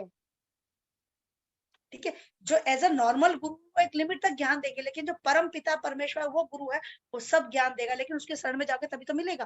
देखो मैं एक चीज समझा सकती हूँ, जो मैंने पढ़ा है तो मैं एक लिमिट में दूंगी, लेकिन कोई तो ऐसा होगा जो हर फील्ड का मास्टर होगा, जो परम ज्ञानी होगा, उस ज्ञान से भी उत्तम, जो एक सामाजिक ज्ञान है, जो आध्यात्मिक ज्ञान है, जो ज्ञान सबका आधार है, तो उसके लिए किसकी शरण में जाना पड़ेगा? उस परम पिता परमेश्वर की शरण में जाना पड़ेगा। ठीक है, तो ये चीज आता है। अब देखिए श्रीमद् भगवत गीता का सबसे बड़ी बात है, ये कहते हैं, ये आज के डेट में श्रीमद् भगवत गीता में कहा है कि आप ईश्वर की शरण में जाइए, आपकी बुद्धि को वो ज्ञान प्राप्त होगा जो ज्ञान कहीं से प्राप्त नहीं हुआ है।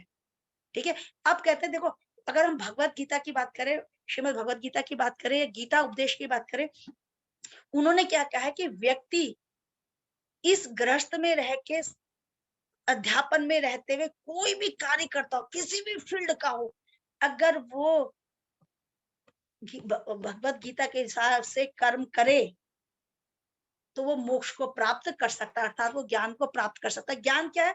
तत्व ज्ञान की प्राप्ति। तत्व ज्ञान क्या है? सही को सही समझना, गलत को गलत समझना है।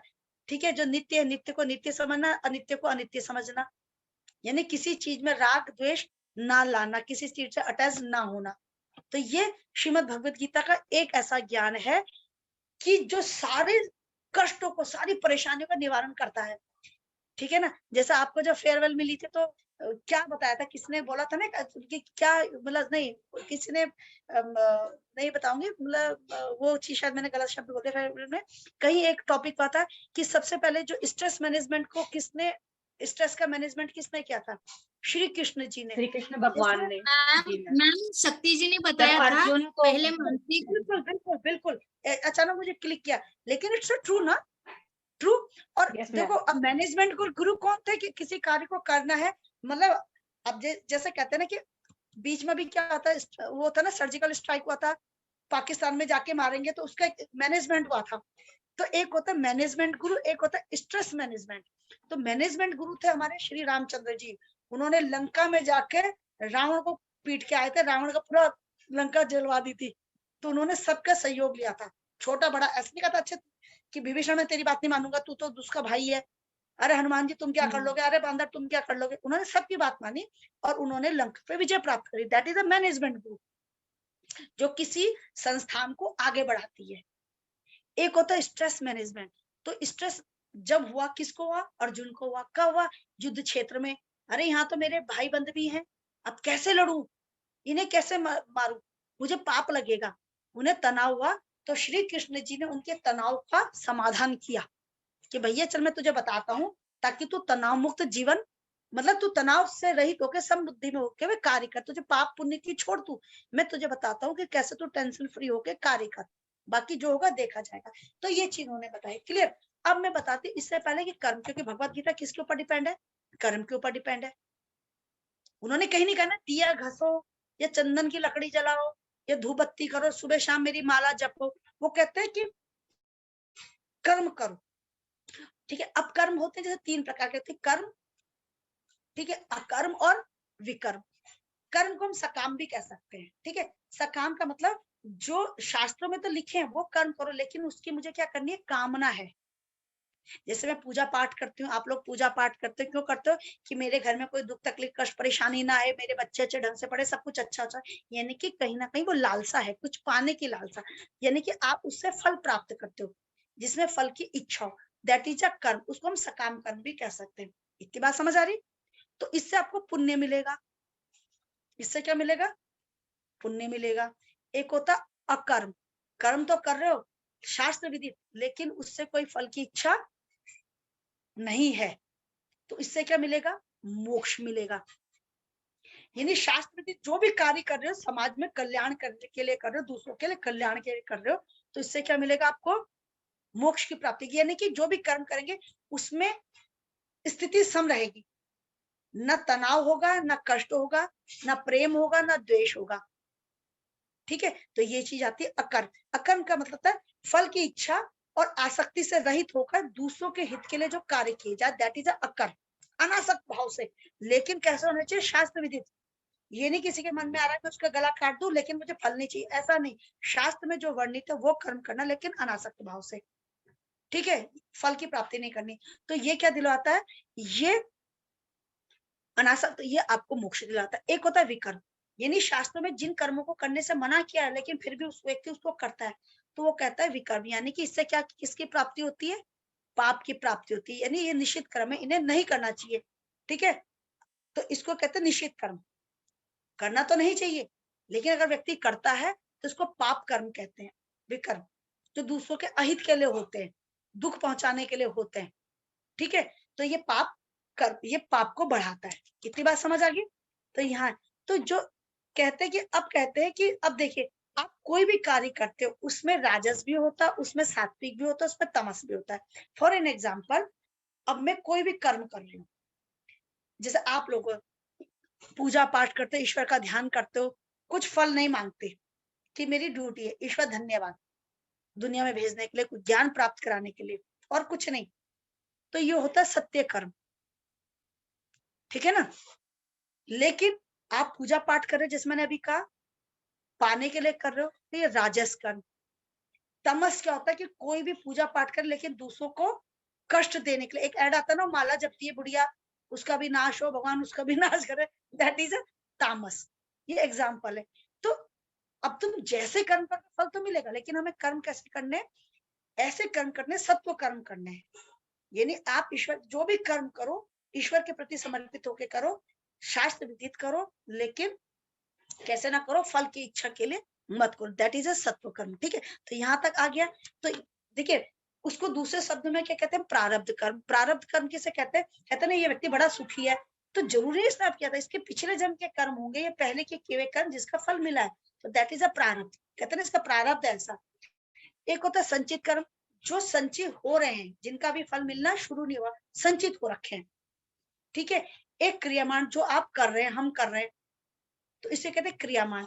तो इनके द्वारा, जो क्रियामान के द्वारा, संचित कर्म के द्वारा ही हमें प्रारब्ध की प्राप्ति होती है, तो ये भी कर्म के अंतर्गत आता है। अब कहते हैं हम स्ट्रेस मैनेजमेंट कैसे करें अकॉर्डिंग टू श्रीमद् भगवद गीता के अनुसार। तो देखो, इतना तो हमने समझा है कि हमें जो भी कर्म करना है सत्व भाव से करना है, या हमने अकर्म करना है। ठीक है, तो अगर हम ये भी करते हैं तो इससे भी क्या होगा? हमें मोक्ष की प्राप्ति होगी। ठीक है, यानी कि हम मोक्ष की प्राप्ति कहे या दूसरी चीज में कहे, यानी कि हमें कोई वो नहीं रहेगी, कुछ कामना नहीं है, क्योंकि जहाँ कामना होती है, जहाँ इच्छा होती है, वहां लालसा होती है। लालसा के लिए हम कई तरह के कार्य करते हैं, जो हमें नहीं करने, हम वो भी कार्य करते हैं। तो ठीक है ना, तो ये चीज आता है, इससे भी राग द्वेष की उत्पत्ति होती है, तो इसलिए हमें अकर्म करने चाहिए। इतनी बात समझ आई? यानी कि शास्त्र विदित कर्म करने, लेकिन जिसको हमें पाना नहीं है। ठीक है, तो वो चीज बताते हैं, उसको कहते हैं हम सात्विक कर्म। क्लियर? अब देखो, अगर हम बात करते हैं श्रीमद् भगवद गीता के अनुसार, तो आपका दूसरे अध्याय का 38 श्लोक है, सुख दुखे समय कृत्वा लाभा लाभ। ठीक है ना, लास्ट में पाप मवा श्रेयसी करके है। ठीक है ना, इसका मतलब क्या होता है? ये आपका 38 आपका क्या है? ये सूत्र है। क्लियर? अब इसमें क्या कहते हैं कि जय में, पराजय में, सुख में, दुख में, लाभ में और हानि में। नहीं, श्लोक। सॉरी, श्लोक, ये श्लोक और सूत्र मेरा हो जाता है श्रीमद् भगवद गीता। ठीक है ना, ये पतंजल सूत्र यहाँ आ जाते हैं, ये श्लोक चले जाते हैं। ठीक है, ज्यादा बोलने का नतीजा यही होता है। तो ये श्लोक में, ठीक है, तो इसमें क्या कहते हैं? सुख में, दुख में, जय में, पराजय में, मान में, हानि में। ये कृष्ण, मतलब कौन बता रहे? कृष्ण जी बता रहे हैं। किसको? अर्जुन जी को बता रहे हैं कि तू इन चीजों में सम होता हुआ भी, सम स्थिति में होता हुआ तो युद्ध कर। क्यों क्यों बता रहे? क्योंकि जब अर्जुन ने देखा भैया मैं जिससे युद्ध कर रहा हूँ तो मेरे ताऊ चाचा सब खड़े हैं, अब मैं कैसे युद्ध करूं, इनको युद्ध करूंगा, मारूंगा, मारने से क्या होगा, मुझे पाप मिलेगा और कष्ट अलग होगा। तो कहते ये तेरा नहीं है, तेरा तू क्या क्षत्रिय है, वो तो भाग रहा था ना युद्ध से कि मुझे नहीं करना। कहता चल तू तेरा क्या, तू क्षत्रिय, क्षत्रिय का काम क्या होता है, अपनी प्रजा की रक्षा करना, और तू वैसे भी राजा पुत्र है, ठीक है, क्षत्रिय है, और तेरा उस जिससे है तो जिस परिवार से आता है तुझे क्या करना, प्रजा की रक्षा करनी है, ठीक है। चल तू राजा नहीं है, लेकिन तेरे सामने जो खड़े वो कौन है, तेरे परिवार वाले, लेकिन किसका साथ दे रहे हैं, अगर वो राज उसमें है किसका साथ दे रहे हो, अधर्म का साथ दे रहे।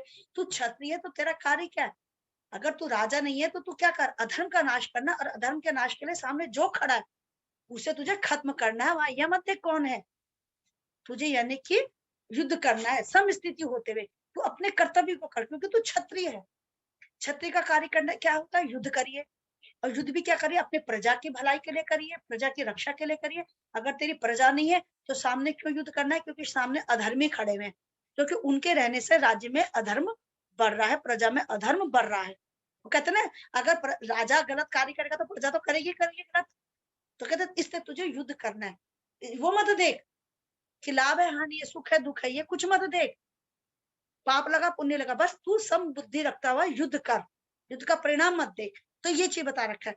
तो यह इन्होंने क्या बोल रखा है, अब जैसे कर्म होते हैं दो प्रकार के, सकाम कर्म और कौन से होते कर्म, एक होते निष्काम कर्म। सकाम कर्म यानी कामना हेतु, वो कहते हैं अर्जुन को अगर तू राज्य चाहता है तो भी युद्ध कर, और तू स्वर्ग चाहता तो भी युद्ध कर, बिना युद्ध के ना तुझे राज्य मिलेगा ना स्वर्ग मिलेगा। स्वर्ग किसे कहते हैं, जहां पे आपको आनंद की सुख की प्राप्ति होती है, दैट इज अ स्वर्ग। स्वर्ग का मतलब नहीं सीधा आसमान में जाना, क्लियर। स्वर्ग क्या है, जो व्यक्ति सुखी है वो स्वर्ग में, जो व्यक्ति दुखी है वो नरक में। तो तुझे जो भी चाहिए तुझे युद्ध तो करना ही पड़ेगा, बिना युद्ध के तू नहीं रह सकता। तो ये चीज उन्होंने बता रखी है। दूसरी उन्होंने क्या बता रखी है कि कि एक, अगर हम श्रीमद् भगवत गीता की बात करें कि ये एक ऐसा शास्त्र है, ऐसा अगर बात करें कि जो योगी मुनि सालों तक एकांत में रह के जंगल में रह के जिस ज्ञान को प्राप्त करते थे, तो व्यक्ति इस मतलब इस गीता को पढ़ के, गीता का अध्याय पढ़ के कर्म को करता हुआ उस ज्ञान को प्राप्त कर सकता है। तो इसलिए उन्होंने अर्जुन को कहा, यानी कि क्या कहा कि किसी भी स्थिति में तुझे सफलता मिले ना मिले तो अपना कर्म करता रहे चुपचाप शांत भाव से, ठीक है। तो यही क्या था, ये आपका कर्तव्य कर्म है, ये आपको एनी हाउ करना ही करना है। तो ये चीज इन्होंने बता रखी है, ठीक है ना। तो यहाँ तक इतनी बात समझ आई, ओके क्लियर। अब देखो युद्ध जैसी स्थिति भयंकर और कहाँ होगी, और उसमें भी भाई बंद पड़े तो देखो, इसलिए तुझे युद्ध करना ही करना। तो ये मत देख तुझे जीत होगी हार होगी, तुझे पुण्य मिलेगा पाप मिलेगा, तो ये युद्ध करना ही करना है, क्योंकि तेरा कर्म क्या है, तेरा कर्म है युद्ध करना। प्रजा नहीं है तो तुझे धर्म के लिए युद्ध करना, तो धर्म को स्थापना के लिए भैया किसी को तो खत्म होना पड़ेगा। ओके, तो इतनी बात समझ आ रखी। जैसे गृहस्थ है तो उसे गृहस्थ में रह के अपना कर्म करते रहिए, दिल से खाना बनाइए।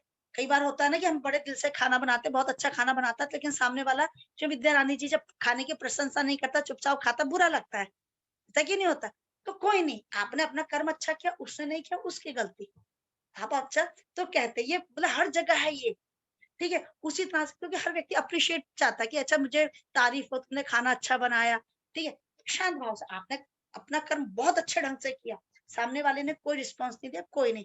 उस तरह से डॉक्टर है, डॉक्टर अपना कार्य बहुत अच्छे ढंग से करे, भले सामने वाला उसके काम की तारीफ करे या उसके काम में कमियां निकालने, वो सामने वाले का कर्म है, आप अपना कर्म अच्छे ढंग से करिए। तो इसे कहते हैं मैम आप बहुत अच्छे पढ़ाते हैं, हाँ जी,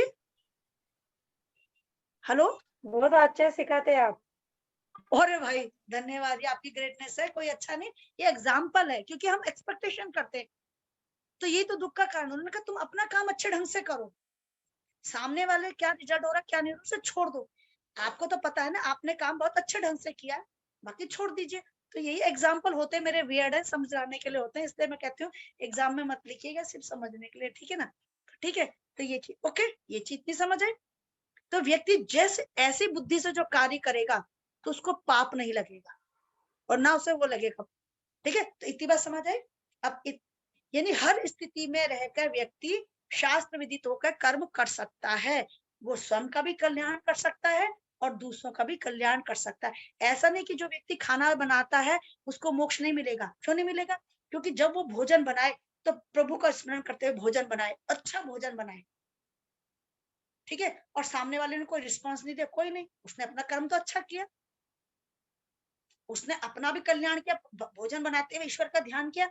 और जब भोजन बनाते हुए ईश्वर का ध्यान दिया तो उस भोजन में ईश्वर का प्रसाद है, ईश्वर की कृपा रही, ईश्वर के भाव रहे, जिसने उस भोजन को प्राप्त किया तो क्या हुआ, वो भी स्वस्थ रहेगा। तो यानी उसने अपनी ड्यूटी, अपने लिए भी उसने भला किया और दूसरे का भी भला किया, यानी अपने मन में भी उसने गलत विचार नहीं लाया और भोजन के द्वारा दूसरे के शरीर में भी टॉक्सिन्स नहीं किया। तो व्यक्ति हर जगह, हर स्थिति में, हर क्षेत्र में रह के स्वयं शास्त्र में वर्णित जो बता रखा कर्म कर सकता है, और कर्म करता हुआ अपना भी कल्याण कर सकता है और समाज का, दूसरों का भी कल्याण कर सकता है। उसके लिए एकांत में जाने की जरूरत नहीं है, ठीक है, ये चीज आता है। अब दूसरा उसमें आता है 39 में, क्या आता है 39 में, ये है आपका एषा ते भीहिता सांख्य के, और लास्ट में आता है इसका प्रहा शेषी, ठीक है। इसमें इसका अच्छा, जो पहले वाला था सुखे दुखे था 38 सुखे दुखे, ठीक है ना। अब ये 39 में था ऐसा ते अभिहितावा का प्रहास्यसि, यानी वो कृष्ण जी कहते हैं पार्थ, मतलब किसको कहते हैं, अर्जुन को बताते हैं, जिस समता की बात बताते हैं उसके बारे में वो आगे क्या बताते हैं, उसकी महिमा क्या बताते हैं। वो कहते हैं कि देखिए कि अर्जुन, मैंने पहले तुझे सांख्य योग में इस समता का बता रखा कि समता समबुद्धि का क्या महत्व है। अब मैं तुझे कर्म योग में बताता हूँ कि बुद्धि का क्या महत्व है, क्या महानता है इसकी। अब देखिए सांख्य योग क्या होता है, अगर हम बात करें सांख्य योग क्या है। सांख्य योग अगर आपने पढ़ा होगा कि जब आत्मा, जो पुरुष प्रकृति से जब अलग होकर पुरुष अपने ही स्वरूप में स्थित हो जाए तो वो सांख्य योग है, ठीक है। ये नहीं, पुरुष मतलब आत्मा, प्रकृति माने शरीर, जब आत्मा शरीर से अपने को अलग करके अपने ही स्वरूप में स्थित हो जाए, दैट इज अ सांख्य योग, ठीक है। अब जब ऐसी स्थिति आती है तो ये समबुद्धि है। समबुद्धि में क्या होता है, जो शरीर के प्रति राग होता है, जो द्वेष होता है, वो नष्ट हो जाता है। जब मैंने समझ लिया कि आत्मा ही सत्य, बाकी शरीर असत्य है, यानी आत्मा का संबंध शरीर से अलग कर दिया, आत्मा को ही सत्य समझा, तो शरीर से क्या होगा, जो राग होगा, जो अटैचमेंट होगा, किसी कारण से कार्य नहीं कर पा रहा हाथ पैर, तो गुस्सा नहीं आएगा, ये नष्ट हो जाएगा।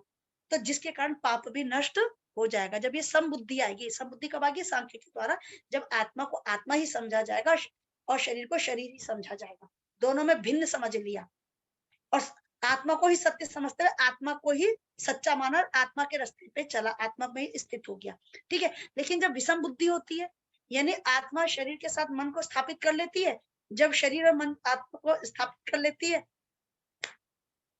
तो क्या होता है, उससे लगाव रखेगी, जब लगाव रखेगी तो क्या होगा, राग द्वेष होगा, जिससे क्या होगा, पाप की बढ़ोतरी होगी। तो कहते हैं सांख्य योग करने से बुद्धि सम हो जाती है, यानी कि आत्मा अपने स्वरूप में स्थित हो जाती है, जिसके द्वारा वो जड़ यानी प्रकृति से अपना संबंध नष्ट कर देती है। तो उसके द्वारा उसका जो राग होता है, द्वेष होता है, नष्ट हो जाता है, जिसके कारण पाप भी नष्ट हो जाता है, यानी वो समभाव में स्थित हो जाता है। अब कहता है मैं चलो कर्मयोग के बारे में बता रहा हूँ, क्योंकि सांख्य योग के बारे में बता चुके हैं जो 39 के उसमें है श्लोक में। अब कहता है कर्मयोग होता है दो प्रकार, अगर कहते हैं अगर कर्मयोग के अगर हम डिवीजन करें तो दो डिवीजन हो गया, एक कर्तव्य हो गया, एक हो गया हमारा कौन सा, योग। कर्तव्य में मतलब कर्तव्य कर्म करने, अगर कर्तव्य कर्म करोगे तो ये आपको लाभ देगा, अगर नहीं दोगे तो, नहीं करोगे तो कोई हानि देगा। For example Madhuri ji lunch बिल्कुल सही, मतलब तबीयत सही नहीं, बिल्कुल फिट एंड फाइन है, इन्होंने अगर लंच नहीं बनाया, बच्चे स्कूल से आए घर में दिन में और हस्बैंड वगैरह परिवार में सब आए खाने के लिए बैठे, खाना तो बनाया नहीं माधुरी जी ने, तो कर्तव्य था ना अगर आप घर में तो आपको भोजन बनाने, लेकिन आपने नहीं बनाया तो क्या होगा, लाभ होगा कि हानि होगी, है नहीं। तो वही चीज है, कर्तव्य कर्म को करोगे तो लाभ मिलेगा, अगर कर्तव्य कर्म को नहीं करोगे तो क्या होगा, हानि मिलेगी। तो हर व्यक्ति की अपनी एक ड्यूटी होती है, हर व्यक्ति की, जैसे माँ की ड्यूटी होती है अपने बच्चे का तब तक लालन पालन करना जब तक बेचारा असहाय होता है, ठीक है। ये सिर्फ मनुष्य नहीं, पशु पक्षी भी आप देखते होंगे, जब तक बच्चा छोटा हो अपना कर्तव्य निभाते हैं, उसके बाद जब पशु पक्षी बड़े हो जाते हैं उसकी तरफ अटैच नहीं रहते। तो हर व्यक्ति का एक कर्तव्य है, तो अपने कर्तव्यों का वाहन करिए, अपने कर्तव्यों को ढंग से निभाइए, करोगे तो लाभ मिलेगा, नहीं करोगे तो हानि मिलेगी। अब हानि का मतलब है कि मान सम्मान इज्जत नहीं मिलेगी। क्लियर, इतनी बात समझ आई। जैसे अभी मैंने कहा एग्जाम, डॉक्टर अच्छा काम अच्छे ढंग से करे, टीचर अपना काम अच्छे ढंग से करे, वो ये ना देखिए कौन गरीब है कौन अमीर है, डॉक्टर भी ये ना देखिए कौन गरीब है कौन अमीर है, वो अपने जो उसको ज्ञान प्राप्त हो वो अपना ज्ञान दूसरों की दुखों को कष्टों को दूर करने में लगे, तो उसका कर्तव्य है, ओथ लेते ना हर जगह, तो उसको लाभ होगा, उसकी जब लोग सही होंगे, लोग उसकी तारीफ करेंगे तो उसका लाभ ही होगा। ठीक है, उसी तरह से एक होता है योग विभाग। योग विभाग में भी क्या उन्होंने कहा कि जो समता होती है योग के द्वारा कैसे प्राप्त होगी, तो योग में इन्होंने 2 डिवीजन किए, एक होता है सांख्य योग, एक होता है आपका कर्म योग। सांख्य योग वही है जब आत्मा अपने को प्रकृति से, पुरुष अपने को प्रकृति से अलग कर दे, ठीक है ना, जब पुरुष अपने को प्रकृति से अलग कर लेगी तो क्या होगा, दोनों अलग हो जाएंगे, तो यानी कि वैराग की स्थिति आ जाएगी। तो वैराग की स्थिति में क्या होगा, स्थिति संभाव रहेगी, यानी कि किसी चीज के प्रति सिद्ध और असिद्ध लाभ हानि उसके मन में आएगा ही नहीं। तो ऐसी स्थिति में जब व्यक्ति कार्य करता है कि इससे मुझे लाभ मिल रहा नहीं मिल रहा, तो वो अपना कार्य सही ढंग से करेगा, तो यहाँ ये चीज आती है, ठीक है ना। ओके, अब आता है कर्म। मैम कर्म का वही है कर्तव्य को। हाँ जी, जी मैम, एक हाँ चीज जी, इसमें कर्म में ये भी है ना, कर्म अकर्म और विकर्म भी है मैम, इसी में है कर्म कर्म का। तो इसी में नहीं, मैं सुनिए सुनिए, मैं स्टार्टिंग बताया कि कर्म कितने प्रकार के होते हैं ना, जी जी जी मैम। कर्म अकर्म, मैंने शुरू में इंट्रोडक्शन दिया कि कर्म क्या होता है, हमें कैसे कर्म करने चाहिए, जी ये जी मैंने जी, शुरू। अच्छा ठीक है। अब अच्छा ये इसके स्टार्टिंग में, जी मैम। इस श्लोक के अंतर्गत जो बताया गया ना, मैं उसका जी वर्णन जी कर रही जी। हूँ कि व्यक्ति जी जी मैम। इनको अपना के अपने जीवन में तनाव मुक्त जीवन अपना सकता है, इन चीजों को समझे परखे और व्यक्ति तनाव मुक्त जीवन का यापन करे। जिसे मैं क्लास में भी कहती हूँ, शास्त्र इस बार तो दर्शन पास होने के पढ़िए, लेकिन आप इसको 10-15 साल लगातार पढ़ेंगे तब आपको लगाएंगे तनाव नाम की कोई चीज ही नहीं होती, जी कुछ नहीं। तनाव के लिए कुछ है नहीं, कुछ भी चीज परमानेंट नहीं है। जब कुछ चीज परमानेंट नहीं है तो तनाव किस चीज का, किस चीज का तनाव करना है, ठीक है ना, तो ये चीज है। जी जी जी मैम। अब कहते हैं कर्तव्य, कर्म में क्या होता है, कर्म योग में क्या होता है, कर्तव्य और अकर्तव्य। कर्तव्य को जानते हुए कार्य करना, अकर्तव्य को जानते हुए कार्य नहीं करना। अगर जो तुम्हारा कर्तव्य वो नहीं करोगे और जो तुम्हारा कर्तव्य नहीं वो करोगे तो क्या होगा। For an example, for an example, suppose हमारी डॉक्टर माधुरी है, वो डॉक्टर है, ठीक है, अगर वो डॉक्टर है लेकिन वो क्या करे, अपना पेशा छोड़ के, अपना पेशा सही ढंग से ना करके, देखो एग्जाम्पल है प्लीज बुरा मत मानेगा, वो किसी जो कोई अच्छा डिजाइन करता है कपड़ा उसके फील्ड में जाके उसे डिस्टर्ब करेगा तो क्या होगा। तो जो उसका कर्तव्य उन्होंने तो किया नहीं, लेकिन जो उनका कर्तव्य नहीं था, जो किसी और का कर्तव्य था उस फील्ड में गए, तो वो अपना कर्तव्य तो उन्होंने ढंग से किया ही नहीं, तो वहां भी लॉस। और दूसरे के फील्ड में गए जहां उन्हें आधी अधूरी जानकारी थी, तो वहां भी लॉस। वो कहेगा नहीं भाई तुम्हें जिस चीज का पता नहीं तो क्यों दिमाग खराब कर रहे हो, क्यों माधुरी जी, ये मेरा एग्जाम्पल है। तो ये चीज समझना चाहिए, जैसे डॉक्टर इंजीनियर का काम नहीं कर सकता, इंजीनियर बैंक का काम नहीं कर सकता, ठीक है ना, जो होता है ना बैंक का काम बैंक वाले ही कर सकते हैं, ठीक है। तो हर किसी का, जैसे लता मंगेशकर क्रिकेट नहीं खेल सकती थी और सचिन तेंदुलकर तेंदुलकर वो नहीं कर सकता था, किसी की ओपन हार्ट सर्जरी। तो सबके अपने अपने कर्तव्य, हर व्यक्ति अपने कर्तव्य को करिए, और जो उसका कर्तव्य नहीं है उस कर्तव्य को मत करिए, उस अकर्तव्य को ना करे, ठीक है। एक तो ये हो गया। दूसरा है जो शास्त्र विदित कर्तव्य, सब हर व्यक्ति के अपने अपने कर्तव्य, हर फील्ड के, हर संप्रदाय के, हर वर्ण के, वो अपना कर्तव्य सही ढंग से करिए। और जो शास्त्र विदित मना है, धर्म वर्ण के हिसाब से, संप्रदाय के हिसाब से, उस कर्तव्य को बिल्कुल ना करें, ठीक है। एक तो ये चीज हो गया, एक हो गया अपने कर्तव्य को छोड़ के आप दूसरे के उसमें जा रहे हो, तो क्या होगा, अपना काम तो हुआ नहीं, दूसरे के काम को जब आप जानते नहीं तो वहां भी डिस्टर्ब करोगे, तो ये चीज ध्यान रखना है, ठीक है ना। इतनी बात समझ आ गई। तो इसमें भी क्या होता है, ये आप जो आप जानते हैं अपना कर्तव्य सही ढंग से करिए। फिर मैं कहती हूँ, सामने से मान अपमान लाभ हानि, आपकी कोई प्रशंसा करे चाहे कोई प्रशंसा ना करे, बस अपना कार्य सही ढंग से करिए, बेटर देन बेस्ट करिए, बस बाकी टेंशन खत्म। तनाव का कारण है उम्मीद, मैंने खाना बहुत अच्छा बनाया लेकिन सामने वाले ने तारीफ नहीं करी, मैंने ये बहुत अच्छा काम किया सामने वाले ने तारीफ नहीं करी, तो आप उम्मीद ही क्यों पाले, आप अपनी ड्यूटी करिए, किसी भी क्षेत्र में उम्मीद मत पालिए। यह चीज बताते हैं, यह कहने का मतलब ये है, आप किसी भी फील्ड में अपना कार्य करिए, अपने कार्य को अच्छे ढंग से करिए, रिजल्ट की चाह बिल्कुल मत रखिए, ठीक है। ओके, तो ये चीज ऐसे क्या था, पाप नहीं लगा, यानी कि अब यहाँ पाप का मतलब आपको टेंशन नहीं होगी, ये चीज है। अब कर्म भी होता है, जैसे अगर हम आए दर्शन के हिसाब से कहें तो कर्म होता है, एक तो धर्म शास्त्र के हिसाब से, एक होता है मोक्ष शास्त्र या ज्ञान के हिसाब से। तो धर्म क्या होता है, लौकिक और परलौकिक। अगर आप धर्म देखो, धर्म रक्षति रक्षता, तुम धर्म की रक्षा करो, धर्म तुम्हारी रक्षा करेगा। जैसे कि अगर एग्जाम्पल दे किसका, अगर महाभारत का जब युद्ध हो रहा था, तो सामने कौन खड़े हुए थे, सब बड़े बड़े थे, अर्जुन के अपोजिशन में सब बड़े बड़े थे, गुणी थे, द्रोणाचार्य जिन्होंने इन्हें ज्ञान सिखाया, भीष्म पितामह सारे बड़े बड़े थे, और कृष्ण की सारी सेना वहां थी। कृष्ण ने कहा था मैं कोई युद्ध नहीं करूंगा, मैं खाली हाथ हूं, मैं युद्ध नहीं करूंगा। और यहाँ तो कुछ भी नहीं थे, यहाँ तो ऐसा कुछ था ही नहीं। लेकिन क्यों विजयी हुए, क्योंकि धर्म की रक्षा हुई यहाँ पे। और वो जितने लोग थे वो अधर्म थे, अधर्मी थे, यानी अधर्म का साथ दे रहे थे। और जो अधर्म का साथ देगा वो अधर्मी होगा, चाहे वो कितनी भी पावर सत्ता में होगा, कितनी भी बड़ी पावर सत्ता में होगा, अगर वो अधर्मी है तो समय आने पर उसका विनाश होगा ही होगा। ये ध्यान रखिए। इसलिए अर्जुन के जो अपोजिशन में थे, कितने बड़े थे, बड़े बड़े थे, महान महारथी, लेकिन उन्हें मृत्यु को प्राप्त होना पड़ा, अर्थात उनकी हार निश्चित हुई। क्यों, क्योंकि अधर्मी थे। ओके, तो ये चीजें। उसी तरह से रावण, रावण कितना बलशाली था, ठीक है। और रावण को राम ने क्यों मारा, रावण को तो बाली मार सकता, जिसने 6 महीने अपने बगल में दबा के पुर में घुमा दिया। लेकिन इतने बलशाली थे, लेकिन एक साधारण राम के हाथ से मारे गए। क्यों, क्योंकि जहां राम है वहां धर्म है, और जहां धर्म है वहां विजय है। तो बाली भी खत्म हुआ, क्योंकि उसने अधर्म का कार्य किया था, क्योंकि उसने अपने भाई की पत्नी को अपने पास रखा था। तो ये बहुत बड़ा पाप है। और रावण ने क्या किया, रावण ने राम की बीबी को रख लिया, भले उसने टच नहीं किया, लेकिन तुम्हारे क्यों तुमने ऐसा किया, तो अधर्म बहुत किए थे। तो अधर्म में कितना भी बड़ा बलशाली होगा, कितना बड़ा ताकतवर होगा, आज की डेट में जितनी बड़ी पावर सत्ता में कितना भी बड़ा अधर्मी होगा, नाश उसका होना ही होना है। आने भले टाइम लगे, लेकिन नाश होता ही होता।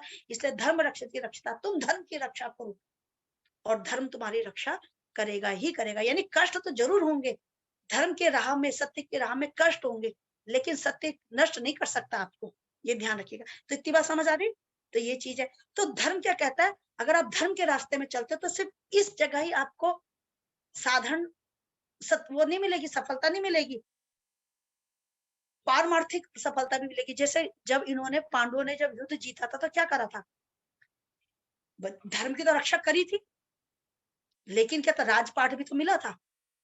तो धर्म की रक्षा करने से राज्य में धर्म हुआ, सत्य का प्रसार प्रसार हुआ, लेकिन राजपाट भी मिला। तो जो धर्म के हिसाब से चलता है तो उसको हर तरह की सत्ता एक समय बाद मिलती है, समय लगता है। सत्ता का मतलब नहीं, देखो राजयोग का मतलब नहीं कि आप बिल्कुल सिंहासन में बैठ जाए, राजयोग का मतलब होता है राजा, राजा का होता है उसमें पावर होती है। राजा की पावर क्या होती है, लोगों के कष्टों को दूर करना, वो पावर आपके पास है। हर व्यक्ति में एक राजयोग होता है, ठीक है। भिखारी, जैसे मैंने कहा था, भिखारी का काम होता है भीख मांगना। तो आज के डेट में कितने बड़े बड़े मिनिस्टर भिखारी, क्योंकि वो जो भी ग्रांट आती है वो पहले आधा से आधा खुद कर लेते। तो राजा आपको सड़क में बैठा हुआ भी मिल सकता है, जो अपनी 2 रोटी में से 1 रोटी किसको दे रहा है, दैट मीन्स राजा, राजा है। क्यों, उसने राज किया, उसने उस बेचारे को दुख को दूर किया, ठीक है। तो ये चीज, अगर धर्म के रास्ते में चलोगे तो आपको हर तरह की प्रोग्रेस मिलेगी, लौकिक और पारमार्थिक। पारमार्थिक किसे कहते हैं, सत्य, ठीक है। अब आता है पश्चात, होता है जिसको कहते हैं मोक्ष ज्ञान, यानी ज्ञान। ज्ञान क्या होता है, आत्मा ही सत्य है, बाकी सब दुनिया में असत्य है, सबने जाना है, शरीर का नाश होगा ही होगा। फिर मेरा वेड़ एग्जाम्पल है, देखिए, अब कुछ मैं हंसी में कर देती है। देखिए, अगर कहते हैं कि अक्सर देखिए कई हीरोइन बहुत पुरानी है, और मैं मजाक में कहती हूँ समझाने के लिए, लेकिन जब वो रात को सोती है, मेकअप उतार के सोती है, तो मेरा मजाक है पर्सनली ऐसा, क्योंकि हर चीज में मजाक में लेती हूँ। तो जो यमराज के असिस्टेंट आते हैं उन्हें पहचान नहीं पाते, क्योंकि मेकअप हट जाता है, तो लंबा जीते हैं। आप कुछ भी कर ले, अब कहते हैं श्रीदेवी ने वाइन पिया, मैं नहीं जानती क्योंकि मेरा, लेकिन वो बेचारी चली गई। आप कुछ भी कर ले, शरीर का नाश होना ही होना है। कोई दुनिया की ऐसी क्रीम नहीं जो शरीर में झुर्रियां नहीं लेके आए, कोई शरीर का कोई ऐसा तेल नहीं जो आपके बालों को उम्र के हिसाब से झड़ कम ना करे, कोई ऐसी दवाई नहीं जो उम्र के हिसाब से आपके शरीर में बुढ़ापे के सिम्टम्स भले देर से लाए योग के द्वारा, लेकिन आएंगे जरूर। ऐसा कुछ नहीं है, ये सत्य है। सत्य यही है, जैसे तुलसीदास जी अपनी पत्नी के प्रेम में लाश को डंडा समझ के, लकड़ा का फट्टा समझ के तैर गए, तो उनकी पत्नी का दिमाग खराब है। बता, इस देह से इतना लगाव करे, मेरा भी शरीर इसके समान हो जाएगा। इस देह से इतना प्रेम ना करेगा प्रभु राम से, ईश्वर से करते, तो तुम्हें तो मोक्ष मिल जाता। पत्नी भी थी, उन्होंने उसको गुरु भी बना दिया, यानी कि ज्ञान दे दिया। तो आप कुछ भी करिए, कितने बड़े बड़े हीरोइन देखो, चाहे माइकल जैक्सन देखो, शरीर में चेंजेस आएंगे ही आएंगे। चेंजेस किस में नहीं आएंगे? आत्मा में ये नहीं आएंगे। फिर रोना किस बात का? आत्मा अजर अमर है, शरीर का नाश होना ही होना, और मृत्यु जीवन का अंत नहीं, एक नए जीवन की शुरुआत है। तो मृत्यु का भी क्या भय? और जब तक जीवन है अपनी ड्यूटी अच्छे ढंग से करो। रिजल्ट की क्या चाह है? अपना बेटर देन बेस्ट दो, रिजल्ट देखो क्या होता है क्या नहीं होता। तो ये सोचना चाहिए। तो ये चीज है। तो ये जो मोक्ष होता है, जो हम बात करते हैं पश्चात कर्म, कर्म के हिसाब से, ना अगर मैं उसमें आए, दर्शन में आए, तो जो ज्ञान है, ज्ञान क्या है? आत्मा ही सत्य है, बाकी दुनिया में सब असत्य है। सत्य किसे कहते हैं? जिसमें परिवर्तन नहीं होता। तो आत्मा में परिवर्तन नहीं होता ना। जब बच्चे होते हैं सॉफ्ट होती है, जब बूढ़े होते हैं तो रिंकल पड़ती है आत्मा में, लेकिन शरीर में पड़ता है। तो यानी कि शरीर नश्वर है, इसका नाश होना ही होना है, अनित्य है। तो इसके प्रति लगाव नहीं रखना, इसके प्रति उतना ही वो रखना है जो हमें कार्य में करे। तो जब व्यक्ति ये समझता है कि जब शरीर ही सत्य नहीं है, तो कोई भी सत्य नहीं है।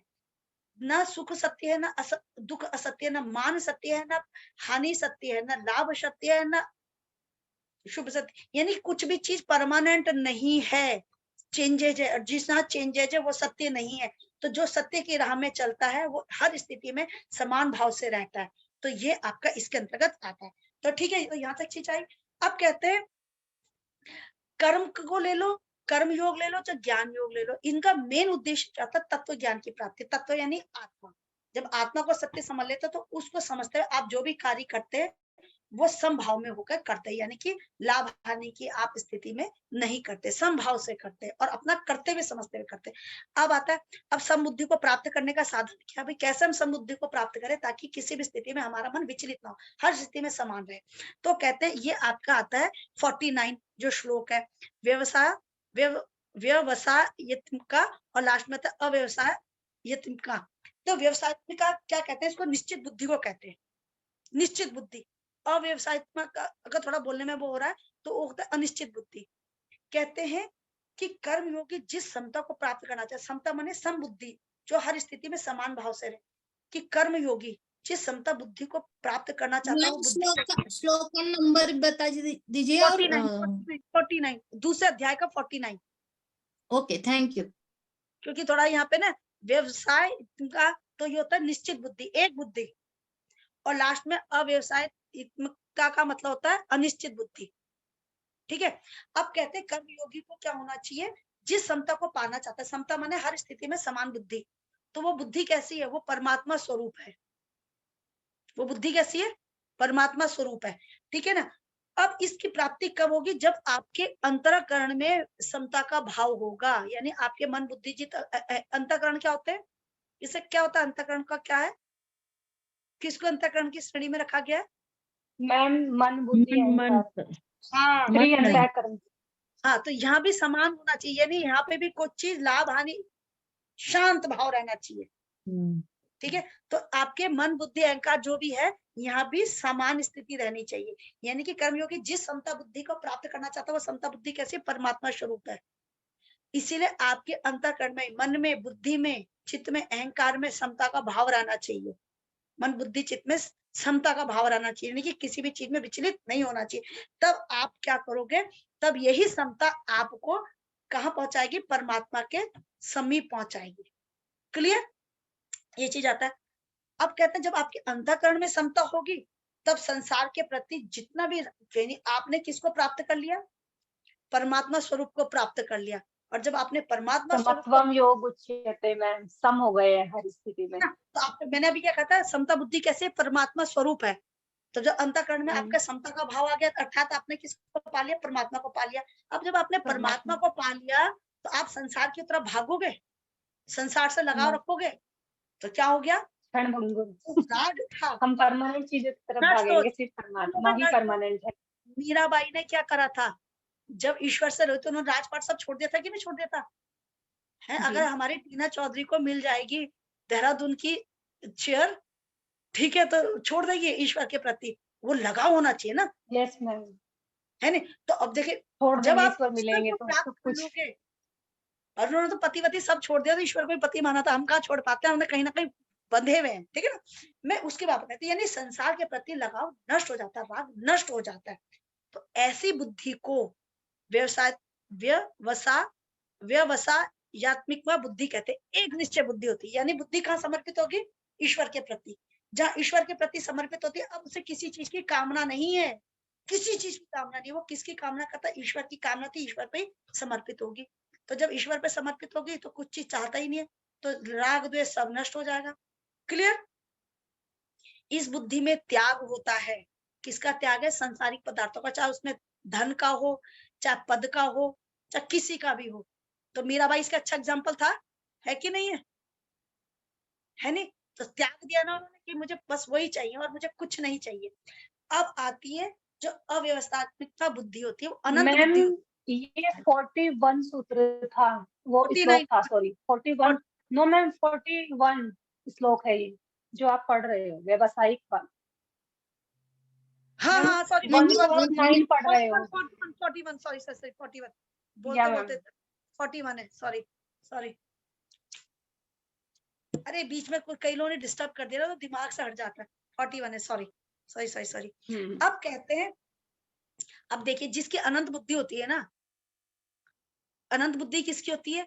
जिसको ईश्वर को प्राप्त नहीं करना, जिसकी कामना है, जिसकी लालसा है भोग विलास की। अच्छा, मुझे क्या चाहिए? मुझे धन चाहिए। मुझे क्या चाहिए? मुझे पद चाहिए, मुझे सत्ता चाहिए, क्योंकि मुझे भोगना है उसे ना, विलास। तो अब उसके लिए कैसे करेगा? धन कमाएगा। धन कैसे भी कमाएगा? अगर उसे गद्दी चाहिए तो कहते हैं ना, इसको गिरा के ऊपर उठना है। वहां ये नहीं देखेगा मुझे कैसे ऊपर पहुंचना है, नियम से पहुंचना है। वो किसी को भी गिरा के ऊपर पहुंचेगा, क्योंकि असंख्य बुद्धि चलेगी, क्योंकि कामना असंख्य, असंख्य कामना से उसकी बुद्धि अलग अलग कार्य करेगी, अलग अलग प्रयोजन होगा। फिर क्या करेगा? जैसे धन के लिए क्या करेगा? व्यापार करेगा। वो कहेगा मुझे धन कैसे करना है? मुझे धन पाना है, फॉर एग्जाम्पल। धन पाने के लिए क्या करेगा? या तो व्यापार करेगा, बिजनेस करेगा, या क्या करेगा? नौकरी करेगा। ठीक है, इन दोनों में फेल हो गया, कहता भाई अब क्या करूं? मैं चोरी करूंगा, या लूट करूंगा, या किसी को खत्म करके उसका धन लूंगा। तो यानी उसकी बुद्धि क्या थी? धन पाने की उसकी कामना थी। जहां कामना हो जाती है, भोग विलासिता, तो उसकी बुद्धि अलग अलग तरीके से कार्य करने लग जाती है। तो यहाँ तक समझ आ रही? तो ये चीज है। तो जो ये होती है ना, ये वाली बुद्धि अनिश्चित होती है। ये कामना चाहती है, सकाम होती है कि मुझे कामना, मुझे ये चाहिए, ये चाहिए, ये चाहिए। इसके लिए वो कुछ भी करेगा, कुछ भी गलत काम करेगा, तो पुण्य तो नहीं मिलेगा, तो पाप ही मिलेगा। और यही जो होता है ना, नेगेटिव होता है, व्यक्ति को तनाव की ओर लेके जाता है। तो इसलिए बार बार कहते हैं कि जो भी कार्य करे, अपने कर्तव्य समझ के करे। जैसे कौन डाकू थे? वाल्मीकि जी थे ना। तो घर वाले जब उन्होंने जब चोरी करी, डाका डाला, तो एक के कहा कि घर में जाके पूछो कि जो तुम ये चोरी कर रहे हो, तो जो चोरी का माल घर में ले जा रहे हो, तो क्या घर वाले इस पाप में शामिल हैं? तो घर में कहते तुम तो भाग जाओ, बांध दे मुझे, मैं नहीं जा रहा कहीं। तो घर में पूछ के जाते कि भाई एक चीज बताओ, जो मैं चोरी कर रहा हूँ, तो इसका पाप तुम लोगे? उनका दिमाग खराब है। हम कह रहे पाप तुम्हारा काम है क्या? हमारा पेट भरना। तो तुम्हारे इस पाप में हम क्यों शामिल? उनका ले भाई, जिसके लिए तुम्हें चोरी डकैती कर रहा, इन्होंने पाप से भी क्या कर दिया? हाथ खड़े कर दिया, सारा पाप मेरे उसमें आ जाए। और मजे में ये भी रहे। तो उन्होंने कहा भैया भाड़ में जाओ, मैं राम मरा मरा मरा मरा क्या, तो धीरे धीरे राम हो जाएगा। तो ये चीज है। तो जो भी कर्तव्य करते हुए आप अपने कर्तव्य को करोगे, तो आगे क्या होगा? आपको भी आनंद मिलेगा। और जो मैंने क्या कहा, लौकिक, आपके परिवार में वहां भी आनंद की प्राप्ति होगी। अगर आप बेईमानी से धन कमाएंगे, तो आपको तनाव, टेंशन तो होगा, डिफेम होंगे। और जो जिसके लिए धन कमाया है, क्योंकि हर व्यक्ति अपने बच्चों के लिए धन कमाएगा, तो वो कभी सुकून की लाइफ, उनको लग्जरियस चीज तो मिल जाएगी, लेकिन सुकून कहाँ से मिलेगा? छल और बल से कमाया हुआ धन कभी घर में सुकून नहीं लाता। तो कर्तव्य में रह के अपना कर्तव्य करे, इसमें आपको भी टेंशन फ्री है।